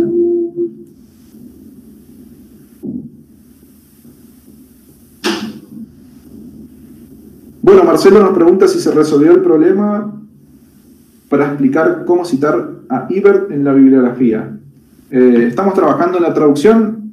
Justamente Mary ya tuvo una reunión con el equipo de IBERT Central de Cornell en la semana y va a pasar a ser nuestra traductora oficial de varias secciones de la página IBERT y también de un curso muy interesante que se llama IBERT Essentials. Así que muchísimas gracias, Mary, y próximamente vamos a estar trabajando ya en la traducción de todos estos textos. Y también, como le prometí en esta charla, de tener disponible un posteo con todos los revisores en sus regiones particulares para que ustedes puedan ponerse en contacto.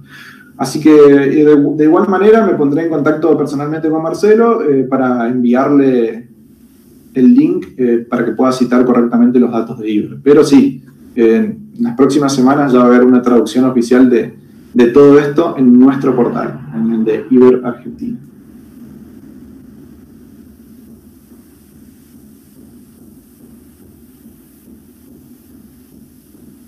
Iván pregunta, ¿con qué material puedo aprender las diferencias entre aves similares o grupos de aves? Y bueno, puso como ejemplo el tema de las bandas alares en los fío-fíos. Bueno, es buena pregunta, pero es una pregunta difícil de contestar y sobre todo en el tema de los fío-fíos. Pero bueno, básicamente lo que yo recomiendo es no basar el conocimiento en una o dos guías de campo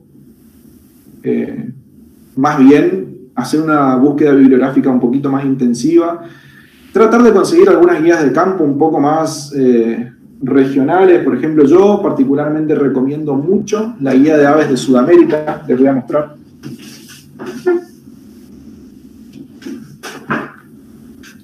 La guía de aves de Sudamérica de paseriformes. Generalmente los paseriformes son los que nos hacen doler la cabeza. Cachirlas, fiofíos, canasteros, remolineras, son todos paseriformes, los pájaros. Esta guía de Risley Tudor ya tiene sus años, pero los textos son bastante certeros, funcionan muy bien, y es un excelente complemento para las guías actuales que tenemos en Argentina. Así que bueno, mi recomendación para aprender sobre cómo diferenciar grupos conflictivos es eso. Ir leyendo guías de campo de distintos autores. Ir construyendo, digamos, uno mismo la idea o el conocimiento acerca de esas especies. Mirar fotos en eBird, mirar fotos también en otras plataformas, comparar. Y bueno, es un proceso que lleva un tiempito, pero que bueno, al final es gratificante.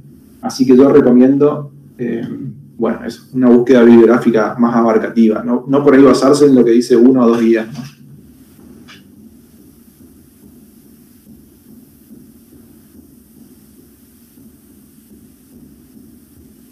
Jonathan pregunta, ¿hay forma de ver solo los hotspots en el mapa de distribución? No, pero sí, fíjate, te voy a mostrar algo.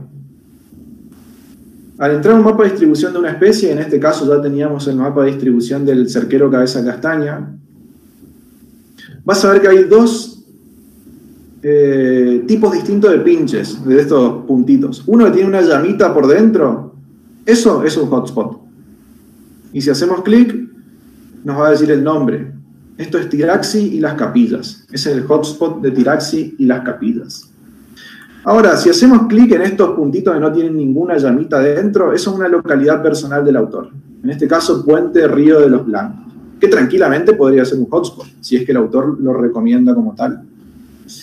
No es posible discriminar en el mapa aquellos registros que están subidos solamente dentro de un hotspot, pero sí es posible visualizar cuáles son hotspots y cuáles no. Estos que están en color rojo simplemente nos están indicando que son registros recientes, que fueron vistos, que la especie fue vista ahí en el último mes, a lo sumo. Así que en Yala, por ejemplo, hay varios hotspots. Acá están las lagunas de Yala, seguramente, Parque Provincial Potrero de Yala. Acá también tenemos otro, el río Yala, que es una parte más baja de Yala, que son hotspots donde el cerquero amarillo, cabeza castaña, aparentemente abunda. Así que espero haber respondido a esa pregunta.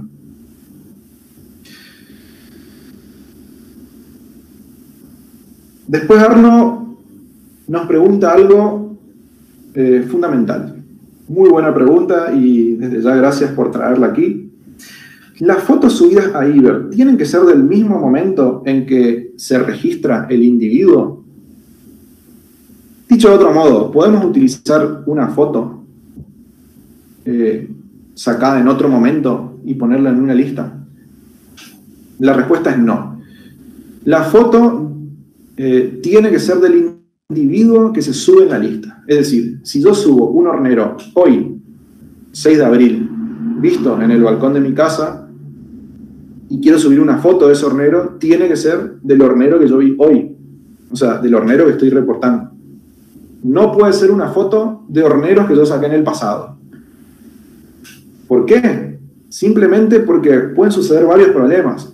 Estoy indicando, primero, que no sé si el hornero que yo vi en el pasado quizás fue en otra localidad, no es el mismo. Y como ustedes saben, las aves, incluso dentro de una misma especie, varían de una localidad a otra.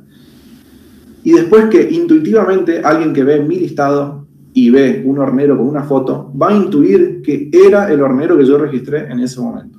Por lo tanto, si vos subís un listado y subís fotos, las fotos tienen que ser de los individuos reportados en ese listado, no pueden ser del pasado.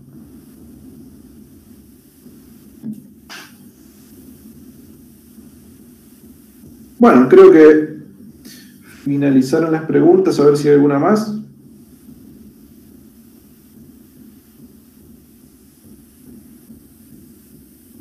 Bueno, finalizando las preguntas, espero que les haya sido de utilidad esta charla. Les recuerdo nuevamente que queda disponible en el canal de YouTube de Aves Argentinas. Pueden volver a escuchar las partes donde les quedó dudas. Nos pueden escribir a nosotros en el email para preguntar si tienen más dudas. Desde ya les agradezco mucho haber sintonizado la charla.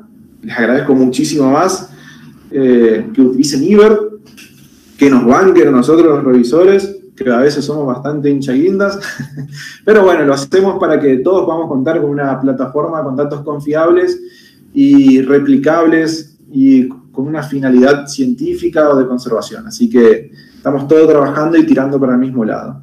Estamos a disposición. Muchísimas gracias.